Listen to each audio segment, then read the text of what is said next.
got us an Echo CS306 on the bench. It has some fuel problems. Unit won't run. We've inspected the fuel lines in this unit already. Found those to be fine. Customer has stated that he does not want to try to repair the carburetor, that he'd rather replace the carburetor. We're going to start by removing the cover to the air filter and access that carb body.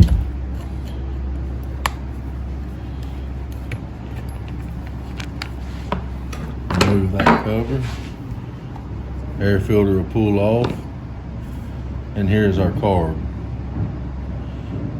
I'm going to take this over and blow this out while I still have the carb on it with the choke closed. The overall saw itself is dirty. If you have time, clean up the rest of the saw. I'm turning such high volume of equipment out of my shop, way more than you're seeing videos on, that I don't have time to clean a saw. So it basically comes down to the point I'm going to clean what I need to clean to do a correct job of what I need to do. If they want that saw detailed, it's going to cost more money. That's the bottom line. They're paying me to repair it, not to detail it. So we're going to start by removing these two screws. Now when you remove these screws, you want to watch, because there are some spacer washers behind them that allow you to be able to operate that choke. And I'll show you those. You want to make sure you don't lose those. Once you have those two screws out, I like to leave them as part of that unit and slide it out. There is one of those washers I'm telling you about, and there's another in here. And what those do is give you the spacing for the thickness of this on both sides so that that choke will still turn. And I like to pull my choke out of the way, pull my choke plate out, take a note which way that's turned. Just pull that back out of your way. I'll remove that purge line first. That fuel line comes up and hooks in here. You need to remove that. If you look in here, you can see that there's a linkage that hooks up. Reach up in there with a pair of needle nose and try to hold that cable while I'm lifted out of the carb. And it can be tedious on these models. So if you have a better way of doing that, I'd sure appreciate a link to the video in there. So we've got the old carb off. Today, when I put this new carb on that we got from Echo, you're gonna see me do something I don't generally like to do. I'm gonna reuse the intake gasket. Reason for that is I've been waiting on that gasket now for 2 weeks. It's been on back order. I've tried getting it from other sources. Tried to make one a couple times, just didn't quite work out. And this customer called this morning mad. Said he needs this saw, he's freezing to death, he needs to cut him some firewood. I am gonna reuse that gasket, but I don't like to. On this unit, you'll notice that there are a couple little tits. There's no stud to line those gaskets up on, so those tits correspond with the holes in that gasket to hold it. It's gonna be hard for me to do this and not be in your way. But what you're after is to line those tits up to where that gasket sits in the right place. Next, you have to rehook that throttle. So I just grab it with my pliers, being careful not to crimp it. Pull it out, try to line it up and get it in there.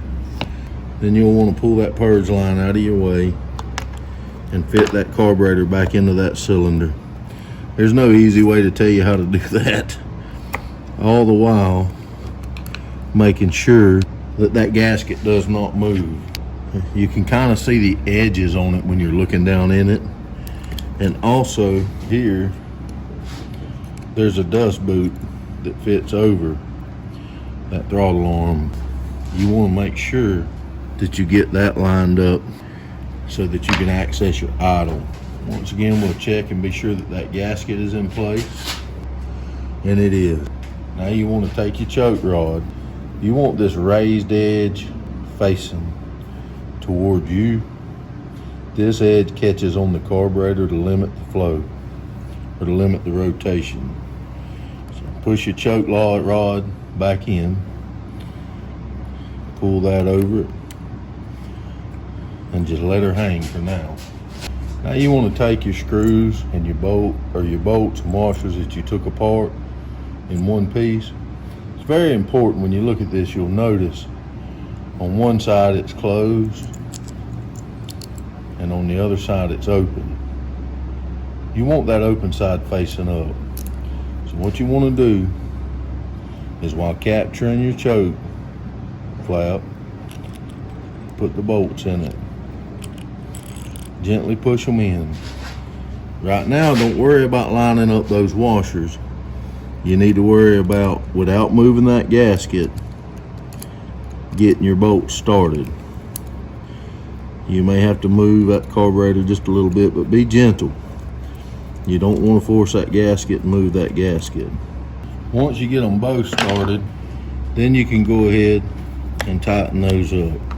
Now, when you tighten this one over here, you need to make sure that that washer is inside of that choke flap.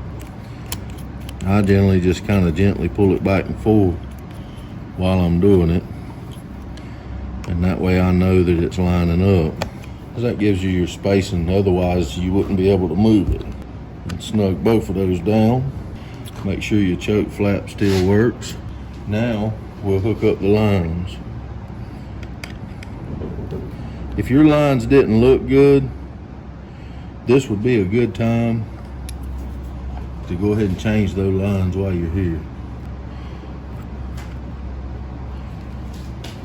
If you have any problems with that, I'd strongly suggest, I got a video on changing lines using Tygon 9. I would suggest that you watch that video. We have the carburetor reinstalled. We've previously dumped the fuel. We're going to go ahead and put a fuel filter on this fuel line. They make all kind of tools for changing fuel lines and pulling fuel line.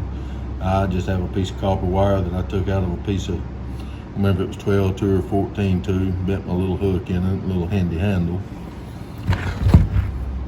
I use that to fish out lines.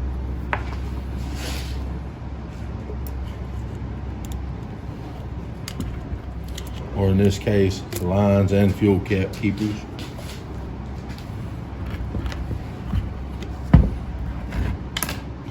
That fuel filter.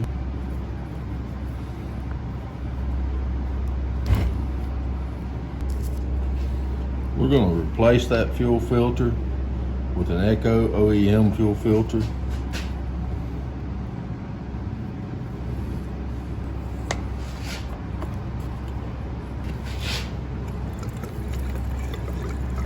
And reinstall our fuel cap.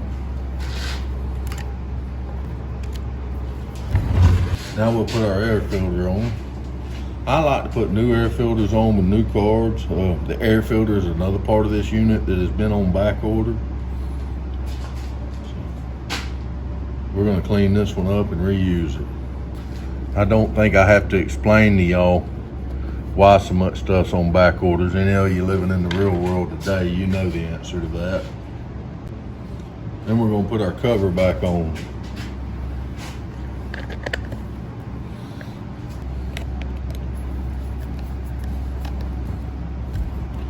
All there is left to do now is see if it'll run.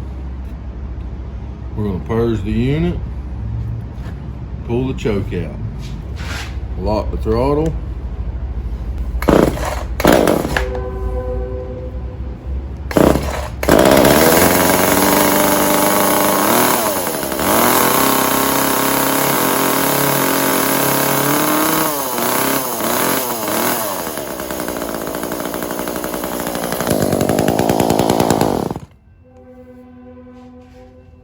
Now, did you notice how that chain was steady turning? That could be a couple things. That could be the low speed and idle need to be adjusted, or that could be a weak clutch. A good simple way to check that most of the time would be, don't snatch the unit, get it up. I want you to watch this chain, and I'm just going to gently pull this. You see how that chain moves? That chain shouldn't do that. when you just gently pull it over.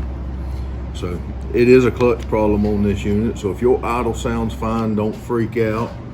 Check that first. So I hope you learned something from that. We're going to contact this customer and see if he wants to put a clutch on here, because that could result in hard starting. I hope this has helped you, and I appreciate you joining me.